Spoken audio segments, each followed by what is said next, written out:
JD Vance is a failed drag queen. And it's very important to remember that because back in the day, he used to be a never Trump guy.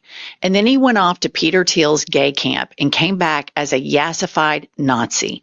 And he came back with one detail that he cannot seem to get rid of. And I've been saying for a long time, I think he's dying to start popping a smoky eye.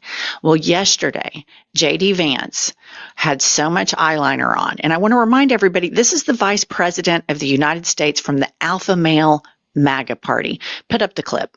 Some acknowledgement of all the other guests here. Again, first of all, everybody out. I have to say thank you to Ashley and Brett Kavanaugh, the Supreme Court, and his wife for being here. Of course, he's thanking the beer drinker Kavanaugh, but this is about that heavy eyeliner. We're getting dangerously close, you guys. I mean, a couple of news cycles away from the smoky eye being just on full display. That's just about as bad as I've seen it. But I think that bullying these conservatives and humiliating them is starting to work because they are thin-skinned titty babies. As I reported earlier, Elon Musk had a crying fit in the Oval Office, which is why Trump provided an infomercial for his Tesla cars on the lawn of the White House. But comedians like Bill Burr are going after him. Everybody online's going after him. We're not going to buy these swastika cars. And I want you to hear comedian Bill Burr in attack mode right here. Idiot Elon Musk. Oh, that guy, he's going to leave, who evidently is a Nazi. I just refuse to believe that it was an accidental 2-time Sieg Heil. And he does it at a presidential inauguration. This is why I hate liberals. It's like liberals have no teeth whatsoever. They just go, oh, my God, can you believe I'm getting out of the country? I'm just like, well, you're going to leave the country because of one guy with dyed hair plugs and a laminated face who makes a bad car and has an obsolete social media platform? You're going to leave this. Why doesn't he leave? Why isn't he stopped? What are we so afraid of this guy who can't fight his way out of a wet paper bag? You can take him on. Why do liberals just sit back and not, they have nothing? What are you doing? This. Okay. This. All right. You got to. This is what we can be doing until there are mass marches organized. Go find that, get a burner account, retweet it, regram it, repost it. They've got an entire Russian bot farm. But Seth, go back to the first one. This is why Elon Musk is melting down so bad. And so I didn't think about this, but Patrick Tomlinson tweets, if Tesla's stock drops far enough, the bank loans Elon took out to buy Twitter lose their collateral and get called back immediately, which is why Elon is panicking, Trump is panicking, and their shadow backers are all panicking. This is why we had the used car lot, the Tesla car lot in the White House lawn, and Trump is giving everybody a discount code as their 401ks plummet, and he picks fights with our allies having trade wars while everybody's losing their money so that the oligarchs and these crackhead con men can cling on to power. But Congress is starting to get riled up too. I want you to listen to this righteous anger from Congressman John Larson. Where's the independence of the committee? Where's the legislature?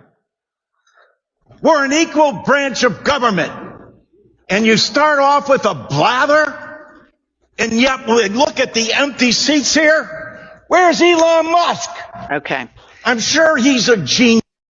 So where is Elon Musk? And as I reported earlier, he plays video games and then he tweets and calls real people, real Americans that served in the Navy and were astronauts and now are U.S. senators. When they go support democracy in Ukraine, he tweets to them that they are traitors. And I want to remind everybody that this man was born in South Africa, came over here on kind of sketchy visa programs, and has now been subsidized by our taxpayer money to the tune of tens of billions of dollars.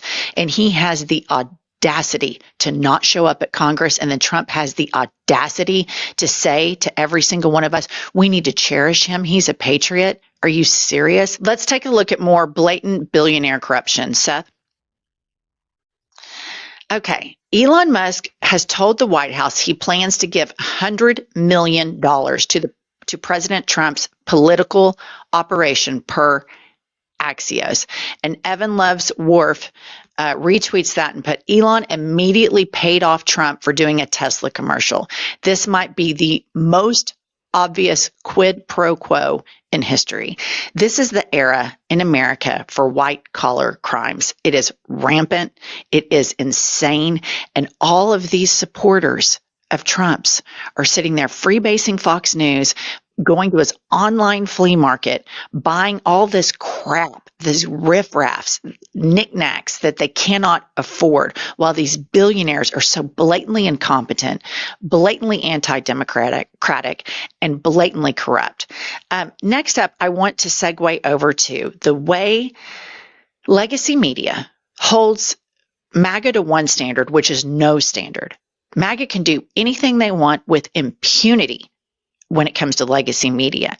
But listen to the CNN clip and how the CNN anchor goes after Senator Tina Smith for what I think is a child's play tweet. Watch this. A bad language, curse word, expletive alert here ahead of this. You said, this is the ultimate dick boss move from Musk, except he isn't even the boss, he's just a dick. And then you followed that up with, I'm on the side of the workers, not the billionaire asshole bosses. And you've seen the polls. Mm-hmm. Democratic voters want more from your party. They want to see you opposing Trump in a more fulsome way. So, I mean, I ask you this sincerely. Do you, like, what's the value in that kind of language and communication? Is that the best way to communicate the stakes of the moment that the country's in? Brianna, the value in that is simple. When they fight for us, we fight for them. And we need our leadership to use strong words. The other side is literally doing Nazi salutes. It is blatant, open air corruption that we are all seeing. It is bending the knee to the weakest Russian situation that Vladimir Putin has ever put that country in. And Senator Tina Smith calls Elon Musk a dick, and he is a dick, and he treats people horribly, and he has meltdowns in the Oval Office. And this is your question, and I want every Democratic politician to hear me.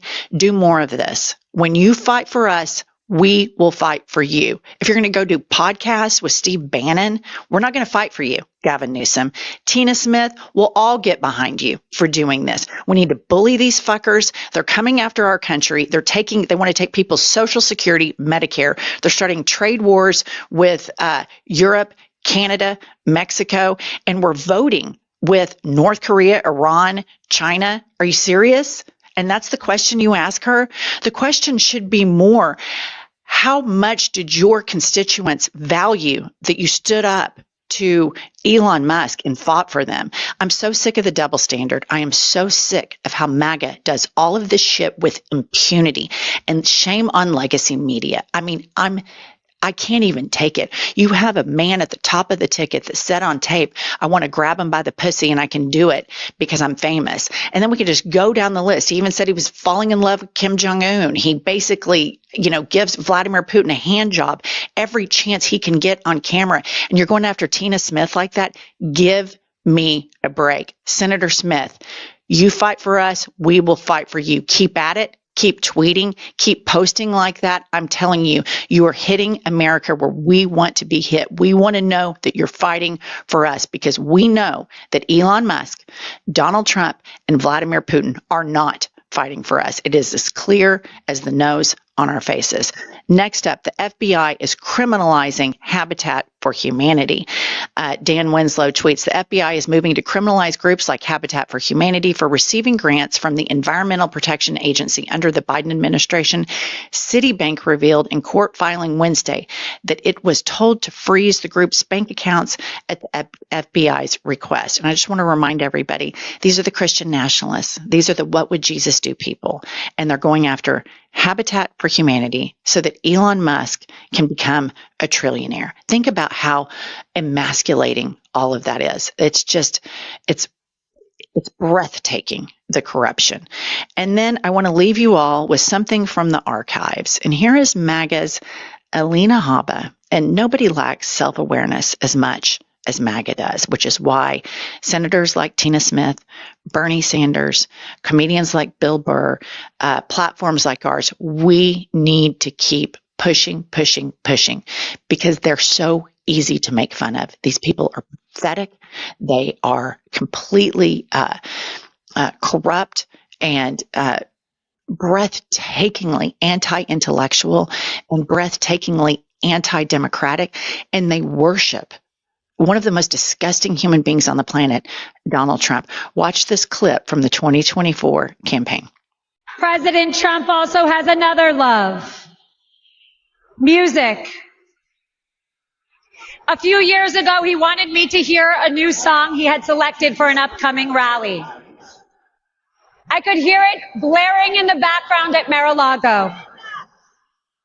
He landed on a song called "Hold On, I'm Coming."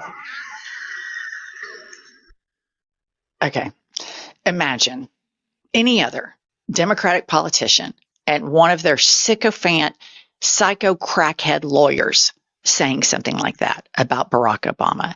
I do not think there are enough nurses in the United States of America that could treat the escalating resting heart rate that would happen to all of MAGA. They would lose their fucking minds, which brings me back to the grotesque double standard that so many people go along with. You have legacy media that goes along with it, where there's always this deference to the patriarchy and to the white Christian nationalists. But the Democrats have to be perfect all the time. And I say, we the people, stop that shit. Let's bully the shit out of these people. It's working with Elon Musk. We need to tank that Tesla brand, and we need to keep exposing Trump for the incompetent con man that he is with his online flea market. This is the most white trash, corrupt presidency I have ever seen. It is an absolute disgrace.